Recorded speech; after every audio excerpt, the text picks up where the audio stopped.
Welcome to the Great Girlfriends podcast, where we discuss life, love, laughter, and everything in between. I'm your host, Sybil Amuti, and I can't wait for you to hear all of the Great Girlfriend magic on today's show. So without further ado, grab something great to drink, grab your pen and your paper, and get ready for this week's episode. Enjoy!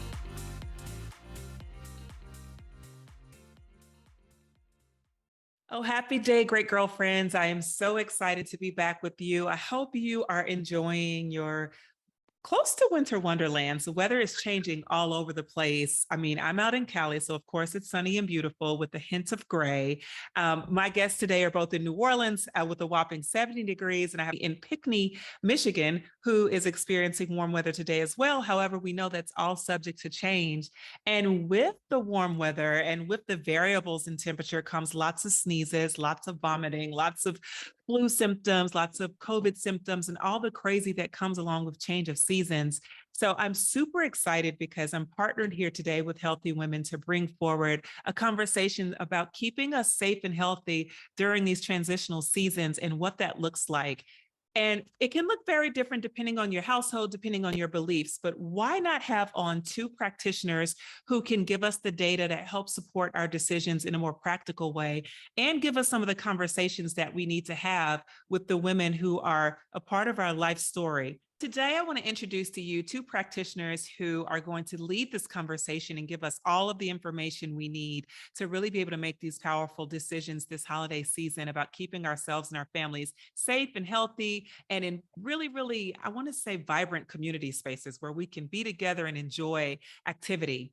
Dr. Christina Cwynar is a board-certified pediatric primary care nurse practitioner and a psychiatric mental health nurse practitioner. She currently works as a nurse practitioner on the Child and Adolescent Psychiatry Service at C.S. Mott Children's Hospital at Michigan Medicine.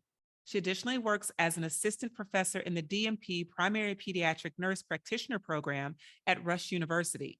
She is the co-chair of the Immunization Special Interest Group in the National Association of Pediatric Nurse Practitioners. She has presented an immunization-associated pain and published on immunization-associated pain prevention and barriers to utilizing these techniques. She has been an active advocate for vaccinations. And joining her today is Dr. Alisha Reed, PharmD, who is the Fly Pharmacist, self-care strategist, and founder of the lifestyle brand Fly with Alisha Reed. Reed was born and raised in New Orleans, where she attended Xavier University of Louisiana and received a doctorate of pharmacy degree. Reed has been a licensed and board-certified geriatric pharmacist for almost 2 decades and has seen firsthand how self-care impacts health in the community. She acts as an advocate to empower and educate her community to make self-care a priority in their lives and provides the tools and training necessary to create a successful self-care plan. Reed is a widow mom who believes that self-care is non-negotiable and is determined to break the generational curse that strong women don't take breaks. Self-care has become a buzzword, but the truth is that self-care is whatever you need it to be. After losing her husband in 2019, Reed wanted to normalize grief by publicly sharing her grief journey while continuing to practice exceptional self-care. Reed moderates a widow support group and hosts the Fly Widow podcast. Welcome, Dr. Reed and Dr. Hello, Cwynar. Thank you for hello. having Thank you for us. having us. I am so excited to have you. I have my beliefs about all of this, right?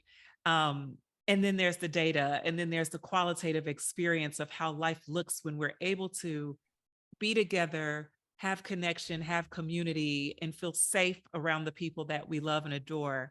I feel like community and connection is a big piece of our self-care experience. Mhm. And, Dr. Reed, you, as an advocate for self-care, I think you could probably support that community is a big piece of how we live our lives and what that looks like.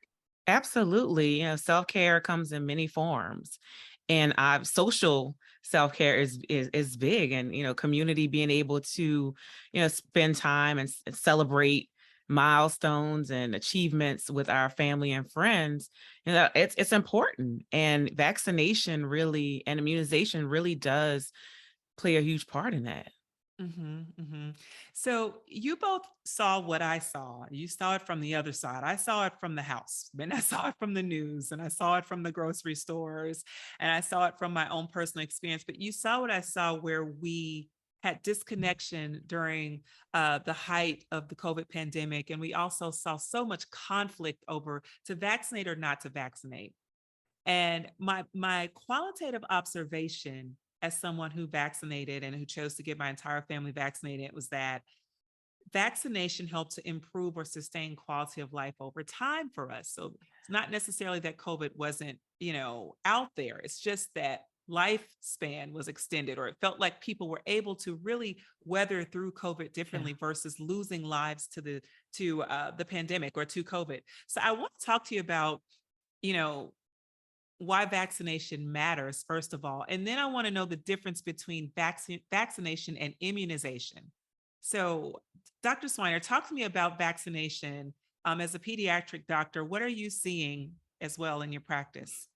Yeah, so my role is a little unique. So I work primarily in the mental health field right now and do a lot of work with vaccination kind of outside my primary clinical responsibilities. But what I'm seeing from like the mental health perspective is like things have skyrocketed. So, there's more kids in the ED with depression and suicide attempts and anxiety and eating disorders. And what the pandemic has really shown us is that our mental health system is broken and these kids are really struggling. And what vaccines have really given us is not just kind of a safety net, but allowed us to re-engage in life. So the COVID vaccine, for example, has allowed us to start to protect our community so that we can get back to normal life and these kids can re-engage socially in a world where they have really suffered social deprivation. And that has Mm, led to all these mental health consequences. So from a mental health perspective, I'm a really strong advocate saying like get vaccinated because this is really helping us fight another pandemic, which is the mental health pandemic. And wow. um, getting ahead of that and allowing kids to get back to life.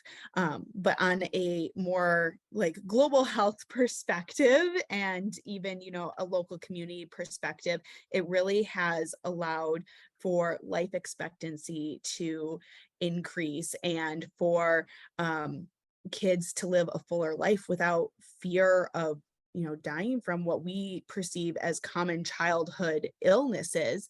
And we know that vaccines are one of the greatest scientific feats. It's one of the greatest advances of global health. Once diseases that once plagued our world, harmed children, killed individuals have significantly decreased, and Mm, vaccines have been estimated to have saved 2 to 3 million children from death every year. wow. So that's a big number. Um, Yes. and if you just look at like one vaccine, so the measles vaccine, measles is highly contagious, but measles vaccine has averted about 23 million deaths between 2000 and 2018. That's a huge number. Wow. So lots of good vaccines have done and allowed people to live full and healthy lives. Prior to vaccines, it was common for people to lose children before 18, and it was a feat to make it to adulthood. Hmm. And that has really changed over the last 100 years or Mm, so. So that is so big helpful to strides. hear. Yeah. Social deprivation, that's a term that I'm Yeah. like, wow, it really resonates because I think we know exactly what that Mhm. means. Yeah. We all, are recovering from social deprivation. And in that recovery is like responsible citizenship, us Mhm. making choices that allow for us to have the connection that we long for, and that helps to keep us actually healthier. I want to know from you, Dr. Reed, can you give us the difference between, or, is there a pairing with vaccination and immunization? Are they different? Are they the same? They're synonymous. So, Okay. it's like you look at most people look at say immunization or vaccination. Um, we were most familiar with like an immunization schedule.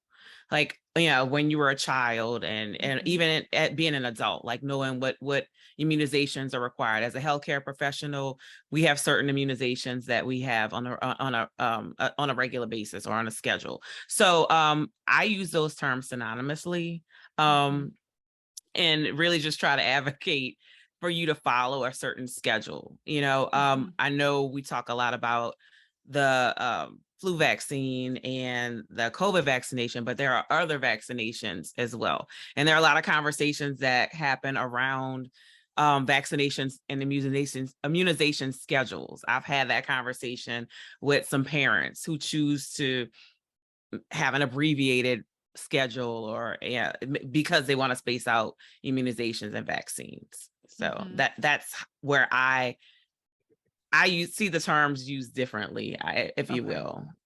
Okay. So, I've heard a lot about, and this is all parent chatter, and, feel free to tell me if it's like all spot on or if it's spot not on. So there's so much, chatter in the community about side effects of vaccinations and rumored other illnesses that are complications, mental health or social complications that are tied to vaccination. What do you know about that can help a parent who has been on the fence, in making the choice around vaccination? I think there's a couple of things that you need to think about as a parent and a healthcare provider. First off, I think you're referencing, there's a lot of chatter around the MMR vaccine and it causing autism, and knowing that data was from one study that has since come out as a falsified study, and that it has been debunked by probably hundreds of studies now, that there is no correlation between the MMR vaccine and causing autism. So that hopefully will alleviate some of the fears around that. But that myth and that fear runs really deep, because the diagnoses and the management of autism can be a really scary thing for families to face, and a really overwhelming thing. So I think that fear is there for a lot of families, and there are side effects from vaccines, like there is with any medication, but vaccines are heavily regulated. We keep track of all of those reactions to vaccines. So if an individual has a reaction to a vaccine, it has to be reported. So we have an idea of what those are and what's happening. But commonly, the most common side effects with most vaccine are injection site pain, redness and swelling at the area. Some vaccines cause a mild, almost immune response, I would call it, where some people may get a little bit of a sniffle or a light fever or those types of things, but that's your body kind of practicing its response to build those antibodies against the disease that you're trying to protect against. So it's almost a good response. Like you want to see that, because it's your body preparing for battle for when the real thing hits it. Dr. Reed, I don't know if you have more to add to that. I do. And as a pharmacist, one of the, and especially working in the community, the fear or the side effects, one of the most common thing is they'll say, it gives me the flu. Or it's going to give me COVID. And you just have to explain, no one is, injecting you with a live, like it's not the actual, it's not COVID. And just trying to explain like how it works, and that it's really an immune response, and that it's letting you know that it is working. Because why did I have flu-like symptoms after I got my vaccine? And then just really explaining. So those are, the things that we deal with. And then unfortunately, all this information is out there, incorrect information on social media. And, there's one person that'll go and spread it. And it's as a healthcare professional, you're trying to debunk all of those things and really, have people understand, and parents understand how valuable it is, and how far we've come with science and medicine. I'm 43. So I think about, I had chicken pox and there was not a vaccine for that. And now, there is. So just being able to explain how someone could come up with a vaccine so quickly, because that's a concern that I've had from a lot of patients. How are we able to develop a vaccine so quickly? And then just modern science and medicine. I think things look a little bit expedited to the public and to people in general because they don't see what's going on behind the scenes. So like, Pfizer and Moderna have been developing the technology that we use with the COVID vaccine for years. And, same with some of these the vaccines. So I think that we should be reassured that these things have been in development in labs across the world for a long time. But, it's hard when all of a sudden you're hearing like this vaccine is now available and we haven't heard anything about it before, but, media only portrays certain things. So we only hear a little bit of it. And people take medication all the time without it questioning how long did it take for this medicine to come out. They're just excited because there is something that they can take. So, I try to bring that up as well. Like, it takes a long time for something to come out on the market. It's their studies. And then in those instances, there are side effects with common medications as well. And people aren't really as hesitant to take a pill versus have a vaccination. So when you mentioned earlier the immunization schedule, I thought about how many times I missed my booster appointment and even told myself this isn't necessary. And, and I know I'm not alone. I'm not going to let a single great girlfriend that's listening judge me for being off of any of those schedules because I know I'm not alone. But I do want to understand why we need to stay on schedule with the boosters for vaccinations and how it affects, like, I guess, our body's ability to sustain resistance. Is that what we're working towards? I'll go with you, Dr. Reed. So yes, when you have the immunization schedules, like based on the studies and like the immune response, your immunity wanes over time, and that means it decreases. So those boosters are created to like ramp up your antibodies and your response. So you want to make sure that you do stay on the schedule or stay as close on schedule as possible, because there are some times when you may not be able to get a vaccination. Now, if you are not feeling well or if you're ill, we advise you to not receive the vaccine that day if you have a fever. So you want to make sure that you do stay on schedule or at least close to the schedule so that you can get the best immune response possible to fight the virus. I know a lot of people will say, well, I got one shot and that's good enough. No, I mean, because the way that everything has been studied, it's been studied as a 2-shot or the booster or the entire series. So based upon the research, that series of shots is necessary to give you the best immune response. And when you don't receive the series or all of the scheduled vaccinations, you essentially do not have enough protection.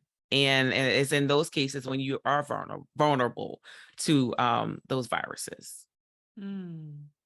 So I was reading this in the United States, upwards of 15.3 billion is spent on adults 65 years plus for vaccine preventable diseases. Is that lack of following up on schedule? Is that just no vaccines at all? What are we seeing that people, as they progress in age, decline vaccinations or they are more afraid? What is it that we know about this population specifically? Well, I actually work in a geriatric population. So a lot of my patients are older, and I will say one of the reasons is lack of trust. I work with a particular population that, really did not trust healthcare providers. So they are thinking that they're being injected with something. And, how could this possibly work? And they're not understanding the science.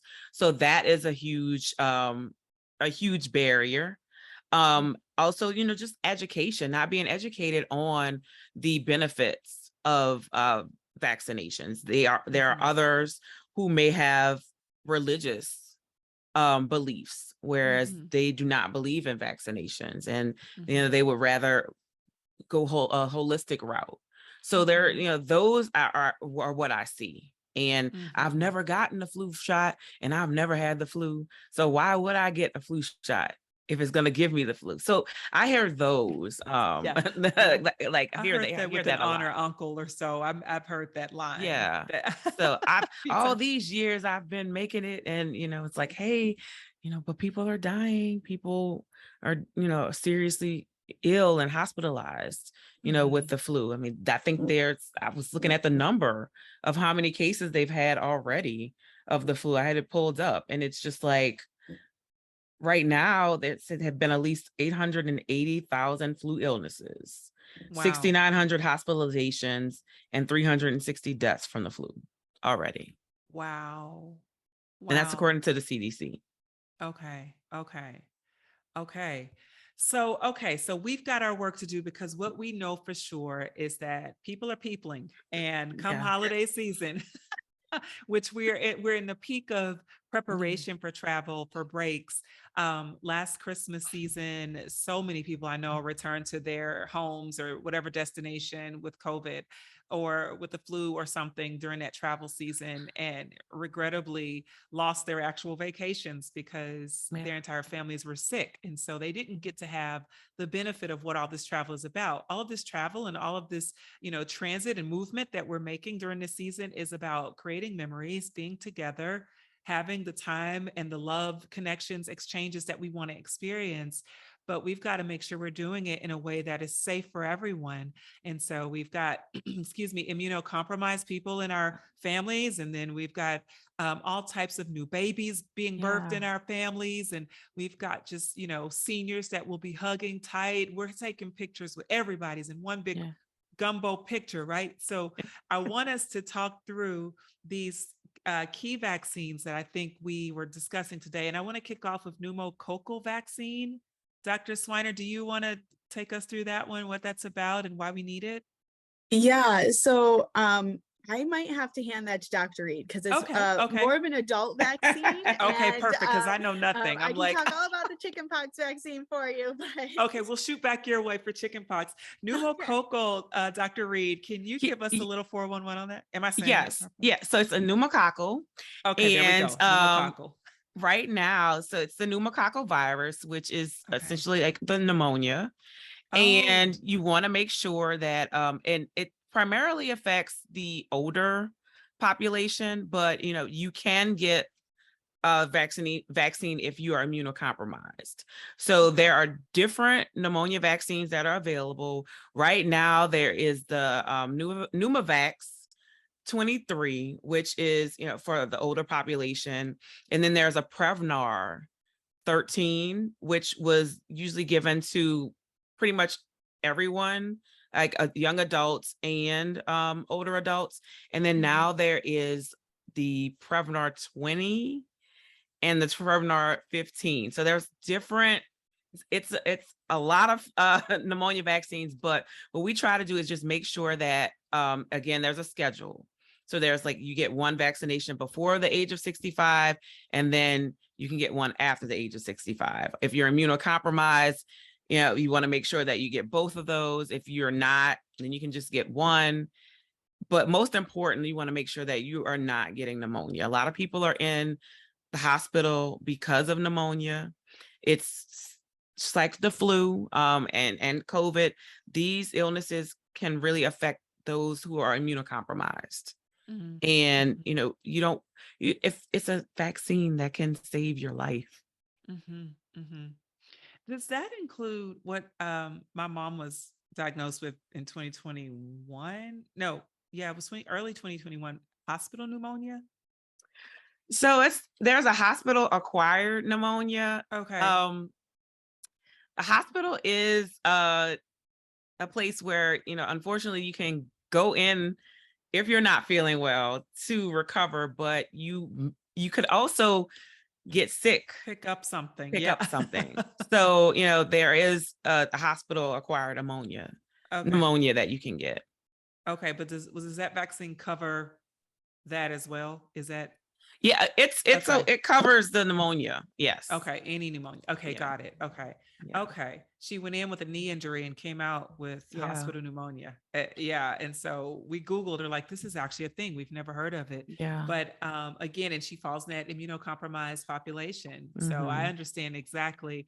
Let's slide over to COVID. I even hate saying the word. However, you know, we have to continue having conversations around COVID and the vaccines, just so that we can continue to keep the awareness high and keep people active, with the call to action to really get boosted or get vaccinated if not already.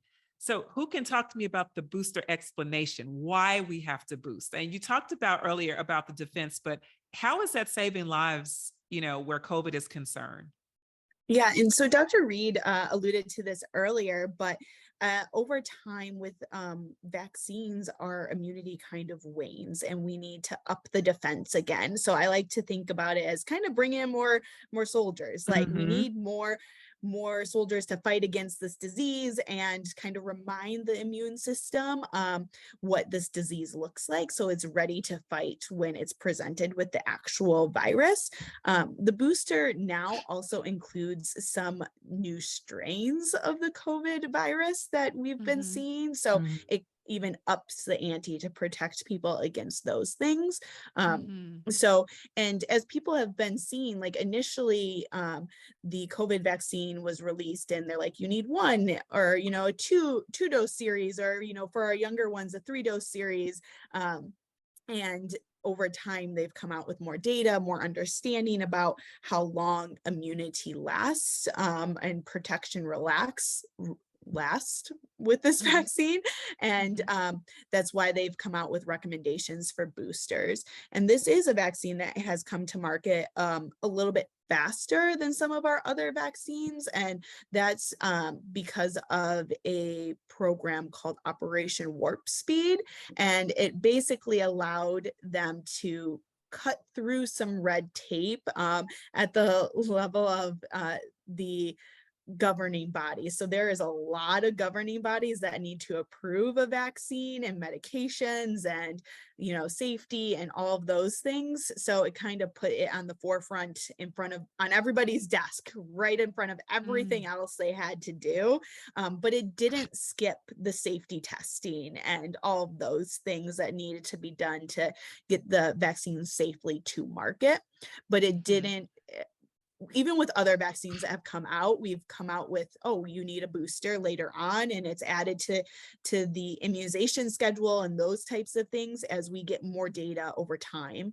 So that's kind of the rationale for these COVID boosters we're seeing.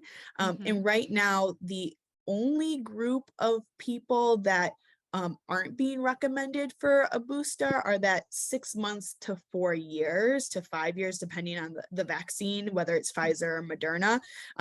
But that may just be because they just got approved for use in June. Yeah. So Okay. we don't know if they're gonna need that in 6 months from now or 3 months from now or whatever that may be. We're just having some of those kids in that age group finishing up their primary series.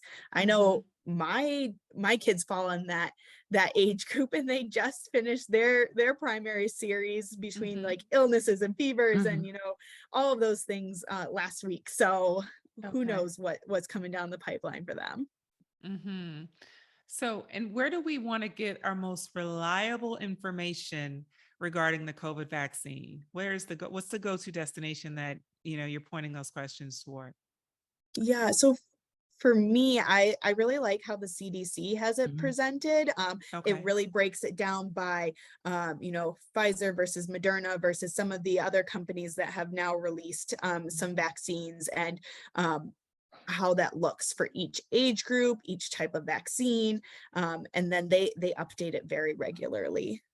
Okay. Okay. Same for you, Dr. Reed? Yeah, I rely on the CDC, and because you can get all the updates, you can subscribe to get alerts and just stay on top of all the information that's being released.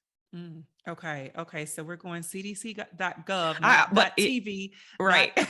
or And .com. I also get information from FDA as well, because Okay. if there's a new safety alert or anything that's related to the vaccinations, it will come from the FDA based Okay. on the data and the reports from any adverse reactions. Oh, okay. That's good to know. And Okay. it's FDA.gov. Okay. Yeah, right. Exactly. Not any other. Let's just keep it .gov. Yeah. So great girlfriends, we've got one more for you, and it's chickenpox and shingles vaccine. Are they the same vaccination?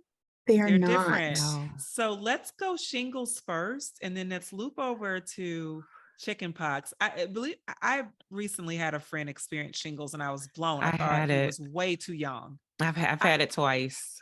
Oh no. okay, so I didn't know. I literally thought it was, for a senior community. Tell me what I don't know that I now am learning. So that virus actually is can be inside your body, and it's Okay. dormant. So you could essentially have it, but it's not activated. It's activated during stressful conditions. And I had shingles when I was in pharmacy school. And it made Mm, sense because it was stressful. I was studying mhm. for boards. So yeah, I had a mild case of chickenpox, because I know people say, oh, if you have one, you don't get the other. I had chickenpox and I Uh-huh. had shingles as an adult. Wow. Oh my goodness. Okay. And so that vaccination is available. Is it available to everyone? Any age specific groups or? 50 and over. 50 and Okay. over. And it is now a two series vaccination, 2 shots. There are individuals who may have received the live vaccines. So there was a vaccine prior to the one that's available now is Shingrix, but there was another vaccine. It was Zostavax, and that one is no longer available. So if patients receive that vaccine, they should still receive the Shingrix vaccination, the series, and that one is 1 shot, and then the second one 2 to 6 months after. Got you. Okay. So if you're under 50 and you have shingles, or you recognize that it's not a dormant strand, you just have to weather through. Yeah, you just push through. You push through. You push through. But I Oh mean, my there are goodness. medications Mhm. to help with Okay. the course of therapy and the pain that's associated with it. Okay. Okay. Okay. So let's slide over to chickenpox. Another one that I haven't seen in a while, thought was dead and gone. But Dr. Cwynar, what do you know about chickenpox? Yeah, so a lot of us probably remember chickenpox from Yeah. growing up. It was, everybody got chickenpox. I mean, people had chickenpox parties, like, let's just get this Wow. over with. Um, but it's a very contagious disease. And actually, like, as recently as the early 90s, an average of 4 million people a year got chickenpox. 10 to 13,000 people were hospitalized, and 100 to 150 people died each year from chickenpox. The Wow. vaccine became available in 1995, and has prevented about 3.5 million cases, about 9,000 hospitalizations, and 100 deaths every year. So there's a lot of sickness. Jeez. Yeah. Yeah. So this is one of those now routine childhood immunizations that has been added to the immunization schedule. So children usually receive their first chickenpox vaccine between the ages of 12 to 15 months, and then the second one between the ages of 4 and 6 years old. So for individuals who are above the age of 13 who have never received the vaccine or never had the chickenpox, they should still get a 2-dose series, and those doses should be at least 28 days apart. Wow. Good to know. Okay. Uh, Raise your hand. I'm going to raise mine now. If you thought chickenpox was over, I did. Okay. So I'm the only one here. You two happen to know the most. I know. And I have kids. So you think I kind of have my ear to the street to these things, but you just don't see it or hear about it. Doesn't mean that it's obviously doesn't mean that it is not real and happening and could possibly affect someone we love or know personally. Yeah. All right. So I want to talk about immunocompromised populations. I'll go people that I know very personally who have gone through cancer diagnoses were like, I don't qualify to get a COVID vaccine, or, I have to lay off of listen, docs, this is the stuff that is happening out here. This is what I've heard, and so I want to know what's true and what's not there. What can we tell people? And then I also want to know about this herd immunity, but let's talk about this. What would you say, Dr. Reed, to the person who has said, I either maybe I have lupus, or, I'm going through chemo. I have a compromised immune system for whatever, I have an autoimmune, whatever that thing is. And I've disqualified myself. What would you say to the person who's listening going, yeah, I'm not doing it? Well, I hear that a lot. And I remind those patients that they should be the first in line because they are the most vulnerable. And, just letting them know that should they succumb to the illness or have the virus, they may be in a different situation versus someone who may be able to fight it off. And you have the weapons and the tools, so get them. And they're immediately when the COVID vaccine was available, that was a population that was everyone was focusing on and make sure that they received it. And so just trying to advise and just let the patients know, especially cancer patients with lung disease or lung disorders, letting them know that, if it's affecting the respiratory system, you want to make sure that you're vaccinated so that, because your body's going to have to fight and you need all, you need that help.